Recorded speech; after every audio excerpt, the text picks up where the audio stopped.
तो देखिए ये आपके 2023 क्लास 12th के इंग्लिश का पेपर है। यदि आपने भी इंग्लिश का पेपर दिया है तो आइए हम और आप इस पेपर का एनालिसिस करते हैं। वीडियो में आगे बढ़ने से पहले आप सभी को बता दें कि यदि आप यूनिवर्सिटी एंट्रेंस एग्जाम की प्रिपरेशन करते हैं किसी भी यूनिवर्सिटी की, तो इसके बाद हमारे चैनल पर वही वीडियोज प्रोवाइड कराई जाती थी और आगे भी कराई जाएंगी, स्पेशली इलाहाबाद यूनिवर्सिटी। तो देखिए ये पहला सेक्शन आपका जो यहाँ पर पेपर में था वो रीडिंग का था।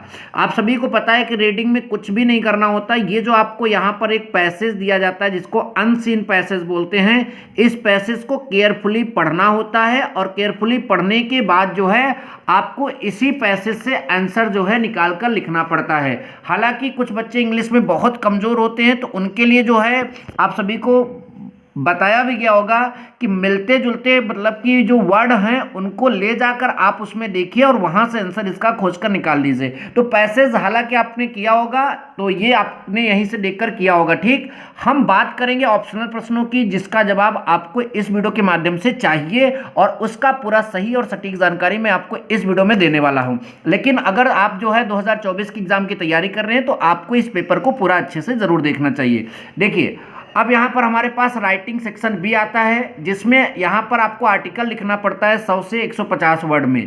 पहला आपका था अर्ली राइजिंग, दूसरा हेल्थ इज वेल्थ, तीसरा आपका योर प्लान फॉर फ्यूचर। तो इस पर आपको जो है आर्टिकल लिखना था। उसके बाद लेटर आपको लिखना था, तो ये वाला बहुत सरल लेटर था, आप सभी ने जरूर लिखा होगा। Write a letter to the principal your college to grant you full free concession. ठीक है, अब वहां पर आपका जो आता है ग्रामर का सेक्शन सी, इसमें आपने जो ऑप्शनल प्रश्न कुछ लोगों का गलत होगा कुछ लोगों का सही होगा, तो मैंने यहाँ पर पूरा आंसर निकालकर आपके सामने रखा है और ये आपको बताने जा रहा हूँ। पहला प्रश्न था a foreigner who settled in a country is called, उन्हें क्या कहते हैं? तो इमिग्रेंट कहा जाता है। ये मैंने गूगल से आंसर निकालकर यहाँ पर आपको मत दिखा रहा हूँ। ठीक है, इन्हें क्या कहा जाता है? इमिग्रेंट कहा जाता है। अब अगला आपका जो प्रश्न है, अगला प्रश्न लिखा है टू डाई इन हर्नेस मीन्स। जो आपका टू डाई इन हर्नेस है इसका क्या अर्थ होता है? हालांकि इसका आंसर मुझे सटीक नहीं मिला लेकिन फिर भी मैं इसको जो है तीसरे पर आप यहाँ पर टिक मार दे रहा हूँ। मैं गलत नहीं बताऊंगा, ध्यान देना। अगर आपको जो है पता है तो आप जो है वीडियो में कमेंट करके बता दीजिएगा कि इस प्रश्न का आंसर क्या होगा। अगले का मैंने आंसर खोज निकाला है कि आपका डिलीजेंट का जो सिनोनिम होगा वो आपका होगा इंडस्ट्रियस। ठीक है, ध्यान दीजिएगा। नंबर नेक्स्ट आपका है cattles are grazing in the field. तो इसमें आपको एरर पहचाना है। तो देखिए कैटल जो है वो खुद ही मतलब एक कलेक्टिव नाउन है और उसमें आप यस लगा दिए तो यही यहाँ पर गलत है और कुछ भी गलत नहीं है। तो ये आपका कैटल्स जो है एरर माना गया इसमें। ठीक, अगला आपका है एंटानिम ऑफ इनविटेशन। ठीक है, सॉरी इनविटेबल। तो इनविटेबल का एंटानिम जो होगा वो आपका होगा अवॉइडेबल। तो अवॉइडेबल यहाँ पर जो है सही आंसर इसका हो जाएगा। उसके बाद आप सभी का जो है ये आया था ग्रामर से, आप सबने इसका मतलब कि जो है उत्तर जरूर दिया होगा। He said to me can you spare for some money for me. तो जाहिर सी बात, he said to me, he told me, आप सभी को पता है इस तरह से आप करते हो, फिर डैट लगाकर आप उसको जोड़ते हो। तो ये बहुत सरल चीज़ है, आपने इसको जरूर किया होगा। और यहाँ पर लिखा the teacher said to boys. अब टीचर बॉयज को तो कहता नहीं, यहाँ पर ऑर्डर्ड हो जाएगा the teacher order to boys. ठीक है, do not make a noise in the class. तो ये आपका बहुत सरल था, आपने इसको जरूर किया होगा। Number next, her husband died she heard the news she afraid.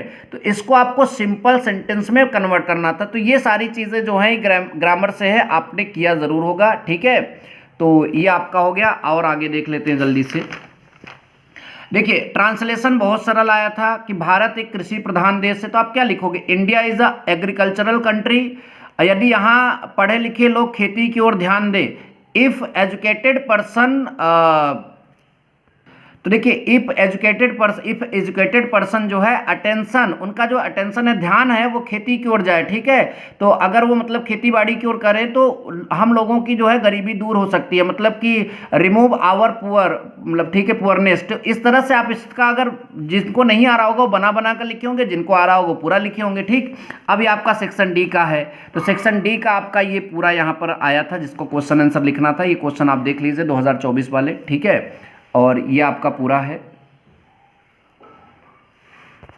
यहाँ पर आपने सेंट्रल आइडिया इन पर लिखा जरूर होगा और उसके बाद इस पेपर में थोड़ा सा और बाकी था। Thank you so much. जय हिंद, वंदे मातरम।